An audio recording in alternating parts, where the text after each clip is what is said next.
नमस्कार दोस्तों, स्वागत है आपका द बॉन्ड क्लासेस में। आज हम कक्षा 12 रसायन विज्ञान के अध्याय इलेक्ट्रोकेमिस्ट्री के सबसे महत्वपूर्ण टॉपिक डैनियल सेल को बिल्कुल आसान और बोर्ड परीक्षा की दृष्टि से समझेंगे।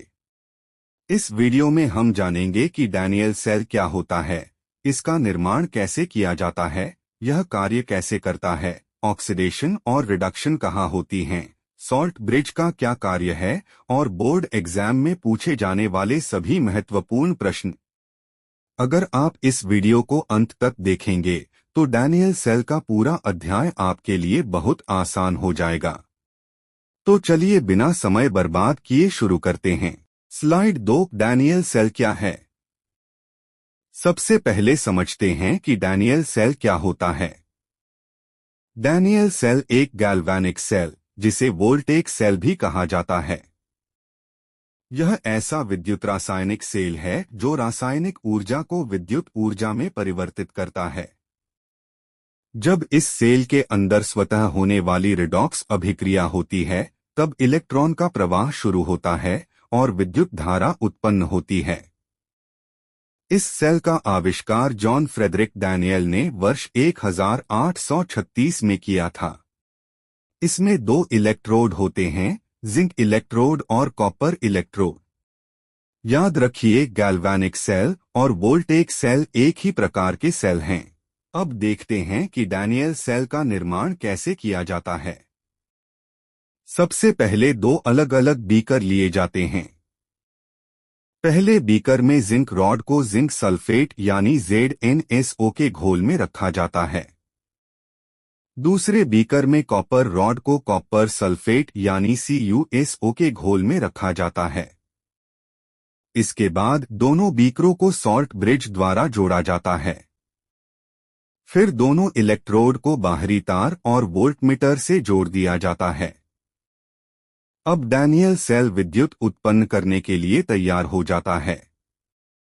महत्वपूर्ण बात याद रखें, बाईं ओर हमेशा जिंक यानी एनोड होता है, जहां ऑक्सीडेशन होती है, और दाईं ओर हमेशा कॉपर यानी कैथोड होता है, जहां रिडक्शन होती है। स्लाइड 4। वर्किंग। अब समझते हैं कि डैनियल सेल कार्य कैसे करता है। सबसे पहले जिंक इलेक्ट्रोड अपने दो इलेक्ट्रॉन छोड़ता है। इलेक्ट्रॉन छोड़ने की इस प्रक्रिया को ऑक्सीडेशन कहते हैं। इसके बाद ये इलेक्ट्रॉन बाहरी तार के माध्यम से कॉपर इलेक्ट्रोड तक पहुंचते हैं। कॉपर सल्फेट के घोल में उपस्थित Cu आयन इन इलेक्ट्रॉन को ग्रहण कर लेते हैं। इलेक्ट्रॉन ग्रहण करने की इस प्रक्रिया को रिडक्शन कहा जाता है। इसी इलेक्ट्रॉन के प्रवाह के कारण बाहरी परिपथ में विद्युत धारा उत्पन्न होती है। याद रखिए, इलेक्ट्रॉन हमेशा एनोड से कैथोड अर्थात जिंक से कॉपर की ओर प्रवाहित होते हैं। स्लाइड 5। Oxidation reaction. अब समझते हैं ऑक्सीडेशन रिएक्शन को। डैनियल सेल में ऑक्सीडेशन हमेशा एनोड यानी जिंक इलेक्ट्रोड पर होती है। इस अभिक्रिया में जिंक अपने दो इलेक्ट्रॉन छोड़ देता है और जिंक आयन में परिवर्तित हो जाता है। इस अभिक्रिया को हम इस प्रकार लिखते हैं, Zn+2e। इसका अर्थ है कि एक जिंक परमाणु दो इलेक्ट्रॉन खोकर Zn आयन बन जाता है।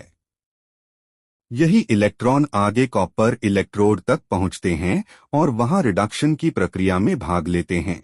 बोर्ड एग्जाम ट्रिक याद रखें।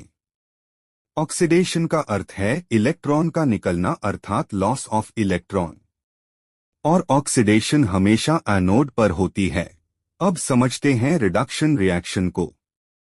डैनियल सेल में रिडक्शन हमेशा कैथोड यानी कॉपर इलेक्ट्रोड पर होती है। कॉपर सल्फेट के घोल में उपस्थित कॉपर आयन यानी Cu बाहरी तार से आने वाले दो इलेक्ट्रॉन को ग्रहण करते हैं। इलेक्ट्रॉन प्राप्त करने के बाद ये कॉपर आयन शुद्ध कॉपर धातु में परिवर्तित हो जाते हैं और कॉपर इलेक्ट्रोड की सतह पर जमा होने लगते हैं। इस अभिक्रिया को इस प्रकार लिखा जाता है, Cu+2e Cu। इसका अर्थ है कि कॉपर आयन ने इलेक्ट्रॉन ग्रहण किए और कॉपर धातु में बदल गया। याद रखने की आसान ट्रिक है ऑयल रिग। ऑयल का अर्थ है oxidation is loss of electrons और रिग का अर्थ है reduction is gain of electrons. यानी रिडक्शन का मतलब है इलेक्ट्रॉन ग्रहण करना और यह हमेशा कैथोड पर होती है। Slide 7 cell notation. अब बात करते हैं सेल नोटेशन की। डैनियल सेल को संक्षेप में इस प्रकार लिखा जाता है ZnS ZnSO अक CuSO अक CuS। इसमें एक सीधी रेखा फेज बाउंड्री को दर्शाती है, यानी दो अलग अलग अवस्थाओं की सीमा, जबकि बीच की दोहरी रेखा यानी डबल लाइन सॉल्ट ब्रिज को दर्शाती है। यहाँ S का अर्थ है सॉलिड, जबकि अक का अर्थ है एक्वियस सॉल्यूशन यानी जलीय विलयन। बोर्ड एग्जाम में सेल नोटेशन लिखने का प्रश्न अक्सर पूछा जाता है। हमेशा ध्यान रखें कि सेल नोटेशन में एनोड को बाईं ओर और कैथोड को दाईं ओर लिखा जाता है। स्लाइड 8 इलेक्ट्रॉन फ्लो और कन्वेंशनल करंट। अब समझते हैं इलेक्ट्रॉन फ्लो और कन्वेंशनल करंट के बीच का अंतर। डैनियल सेल में इलेक्ट्रॉन हमेशा जिंक इलेक्ट्रोड यानी एनोड से निकलकर कॉपर इलेक्ट्रोड यानी कैथोड की ओर जाते हैं, लेकिन कन्वेंशनल करंट की दिशा इसके बिल्कुल विपरीत मानी जाती है। यानी कन्वेंशनल करंट कॉपर से जिंक की ओर प्रवाहित होती है। याद रखिए, इलेक्ट्रॉन फ्लो एनोड से कैथोड और कन्वेंशनल करंट कैथोड से एनोड। यह अंतर बोर्ड परीक्षा में बहुत महत्वपूर्ण है। Slide 9 role of salt bridge. अब जानते हैं सॉल्ट ब्रिज का सबसे महत्वपूर्ण कार्य। सॉल्ट ब्रिज दोनों विलयनों के बीच इलेक्ट्रिकल कांटेक्ट बनाए रखती है। यह आयन फ्लो को संभव बनाती है, जिससे सेल लगातार कार्य करता रहता है। इसके साथ ही सॉल्ट ब्रिज दोनों हाफ सेल्स में इलेक्ट्रिकल न्यूट्रलिटी बनाए रखती है। यह लिक्विड जंक्शन पोटेंशियल को भी कम करती है, जिससे सेल की कार्यक्षमता बेहतर बनी रहती है। यदि डैनियल सेल में सॉल्ट ब्रिज न हो तो कुछ समय बाद दोनों विलयनों में चार्ज जमा होने लगेगा और इलेक्ट्रॉन का प्रवाह रुक जाएगा। परिणामस्वरूप सेल कार्य करना बंद कर देगा। इसलिए सॉल्ट ब्रिज डैनियल सेल का एक अत्यंत महत्वपूर्ण भाग है। Slide 10 overall cell reaction. अब देखते हैं डैनियल सेल की ओवरऑल सेल रिएक्शन।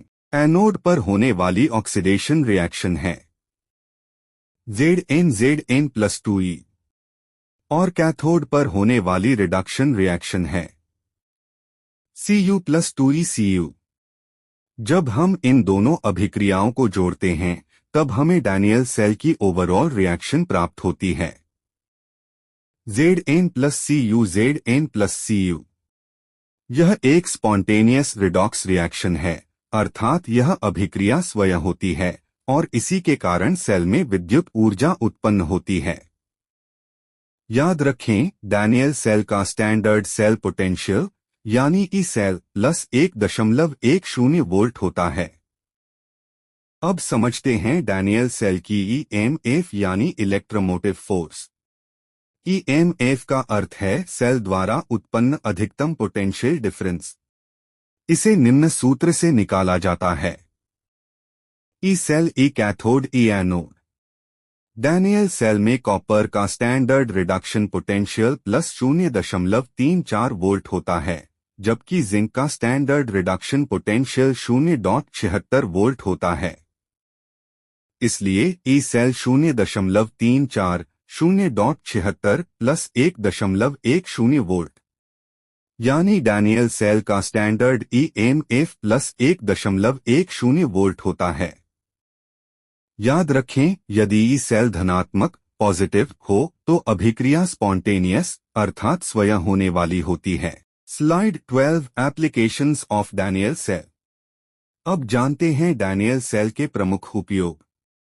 सबसे पहला उपयोग है बैटरियों में इलेक्ट्रिकल एनर्जी उत्पन्न करने के सिद्धांत को समझने में। दूसरा, इसका उपयोग इलेक्ट्रोकेमिकल सेल के सिद्धांत को पढ़ाने और समझाने में किया जाता है। तीसरा, इलेक्ट्रोप्लेटिंग और इलेक्ट्रोलाइसिस जैसी प्रक्रियाओं को समझने में डैनियल सेल बहुत उपयोगी है। इसके अलावा वोल्टमीटर और पोटेंशियोमीटर जैसे विद्युत उपकरणों के सिद्धांत को समझने में भी इसका महत्वपूर्ण योगदान है। सबसे महत्वपूर्ण बात याद रखें, डैनियल सेल केमिकल एनर्जी को इलेक्ट्रिकल एनर्जी में परिवर्तित करता है। Slide 13 important notes. अब एक बार सभी महत्वपूर्ण बिंदुओं का क्विक रिवीजन कर लेते हैं। एनोड हमेशा नेगेटिव इलेक्ट्रोड होती है। कैथोड हमेशा पॉजिटिव इलेक्ट्रोड होती है। ऑक्सीडेशन हमेशा एनोड पर होती है। रिडक्शन हमेशा कैथोड पर होती है। इलेक्ट्रॉन हमेशा एनोड से कैथोड की ओर प्रवाहित होते हैं, जबकि कन्वेंशनल करंट कैथोड से एनोड की ओर मानी जाती है। सॉल्ट ब्रिज सेल में इलेक्ट्रिकल न्यूट्रलिटी बनाए रखती है। और सबसे महत्वपूर्ण बात, डैनियल सेल का स्टैंडर्ड EMF प्लस 1.10 वोल्ट होता है।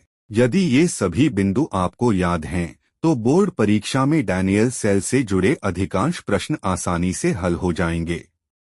Slide 14 board exam questions. अब बात करते हैं बोर्ड एग्जाम में पूछे जाने वाले महत्वपूर्ण प्रश्नों की। सबसे पहला प्रश्न, डैनियल सेल का नामांकित चित्र बनाइए। दूसरा, एनोड और कैथोड की पहचान कीजिए। तीसरा, डैनियल सेल में होने वाली ऑक्सीडेशन तथा रिडक्शन अभिक्रियाएं लिखिए। और चौथा, डैनियल सेल की EMF का व्यंजक लिखिए तथा उसका मान ज्ञात कीजिए।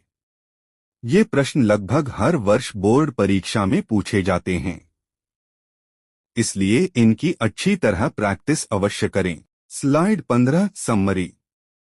तो दोस्तों, आज हमने डैनियल सेल को पूरी तरह समझ लिया।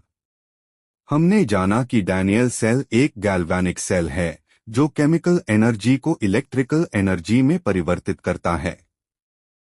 हमने इसका construction, working, oxidation, reduction, cell notation, electron flow, salt bridge का कार्य, overall cell reaction, EMF applications और बोर्ड इंपॉर्टेंट क्वेश्चंस भी विस्तार से समझे। मुझे उम्मीद है कि अब डैनियल सेल का यह पूरा अध्याय आपके लिए बिल्कुल आसान हो गया होगा। अगर यह वीडियो आपको पसंद आया हो और इससे कुछ नया सीखने को मिला हो, तो वीडियो को लाइक करें, अपने दोस्तों के साथ शेयर करें और द बॉन्ड क्लासेस चैनल को सब्सक्राइब करना बिल्कुल न भूलें। मिलते हैं अगली क्लास में एक और नए और महत्वपूर्ण टॉपिक के साथ। धन्यवाद।